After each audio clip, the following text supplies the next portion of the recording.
প্রিয় ভাইয়ান, আজকে আমি আপনাদেরকে একটি রোজা দেখাবো। যেই রোজাটি দেখলে আপনাদের লোম কাড়া হয়ে যাবে, কারণ বিশাল লম্বা। এত লম্বা রোজা এই পৃথিবীতে আর কারো নাই। আর এই রোজাটি হলো হজরত ইমরান আলাইহি সাল্লাম ওনার রোজা।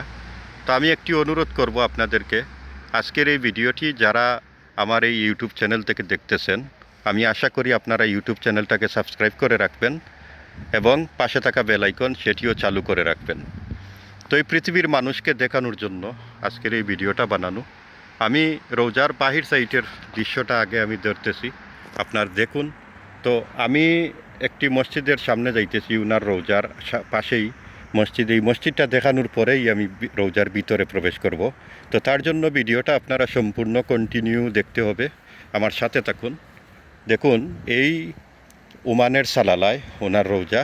আর এই রোজাটি দেখার জন্য বিশ্বের বিভিন্ন দেশ থেকে খ্রিস্টান, মুসলিম, বৌদ্ধ, যারাই আছে বিভিন্ন ধর্মের, তারা কিন্তু এখানে ছুটে আসেন শুধুমাত্র এই রোজাটি দেখার জন্য।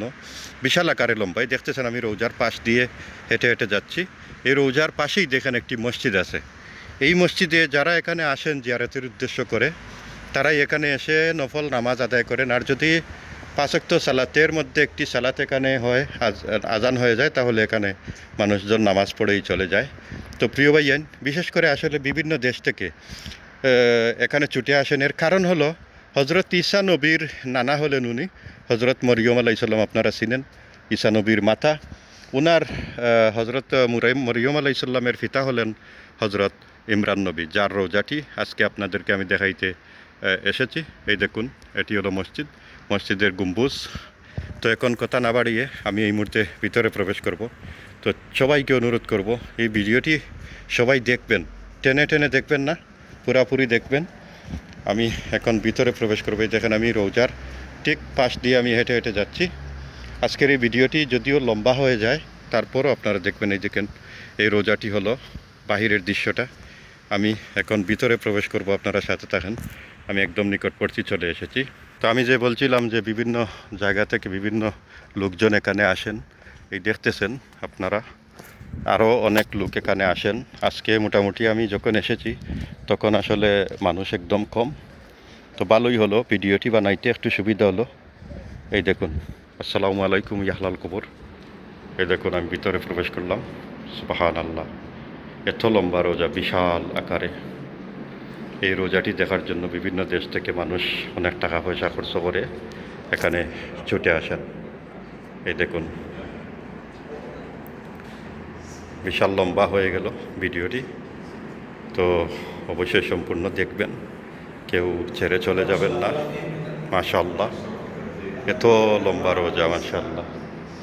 দেখুন, আমি এই জায়গায় কিন্তু সবসময় আপনাদেরকে ভিডিও বানিয়ে দেখাই।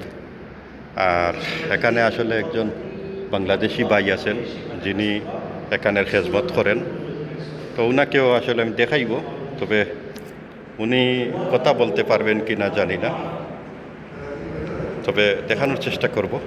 ওনার ধন্য জীবন, এত বড় একজন নবীর রোজায় উনি খেজমত করার সুযোগ পেয়েছেন। তো অবশ্যই ওনাকে আসলে সম্মান করি, কারণ একজন নবীর রোজায় উনি খেজমত করতেছেন। এই দেখতেছেন, আমার সামনে চলে এসেছেন। ওনার নাম হলো আসলে এই হলো আমাদের এনামুলক ভাই। উনি এখানে খেজমত করেন। সবাইকে সালাম দিবেন অবশ্যই। আচ্ছা, আসলে আসলে উনি একটু ব্যস্ত আছেন। ভাইয়ের চ্যানেলটা সাবস্ক্রাইব করে পাশে থাকবেন, পেজ থেকে যারা দেখবেন ফলো করে রাখবেন ইনশাল্লাহ। তো আমি দেখাইলাম এখন, যিনি এই পবিত্র জায়গায় খেজমত করেন, এখানে সাফসফার কাজ বা উনি খেজমত করতেছেন এক কথায়। তো আসলে ওনার নসিবটা অনেক ভালো। আমি ওনাকে আসলে খুব সম্মান করি। এখানে আসার পর একবার হলেও ওনার সাথে আমি গোলাগুলি করি, কারণ ওনার মতো ব্যক্তি আমাদের মতো গুনাহগারের সাথে যে উনি গোলাগুলি করেন, এটাই আমার জন্য মনে হয়। কারণ একজন নবীর দরবারে উনি সবসময় এখানে বসে থাকেন, জিয়ারত করেন, আবার খেজমত করেন। মাশাআল্লাহ, এত নসিব ভালো। তো যাই হোক, এখানে একটু জুম করে আমি দেখানোর চেষ্টা করতেছি। এই দেখুন, এখানে আসলে এরা বাইরের দেশ থেকে এসেছেন।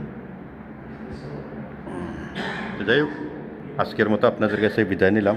আমি শেষ পর্যন্ত আপনাদেরকে বলবো, এই রোজাটি হলো ওমানের সালালা থেকে আমি আপনাদেরকে ওনার রোজাটি দেখাইলাম। আমি শফিক মিয়া, সবসময় আমি আপনাদেরকে এই ধরনের জায়গা দেখানোর চেষ্টা করব। আপনারা আমাকে সাপোর্ট করবেন, সহযোগিতা করবেন। আল্লাহ হাফিজ। আসসালামু আলাইকুম ওয়া রাহমাতুল্লাহি ওয়া বারাকাতুহু।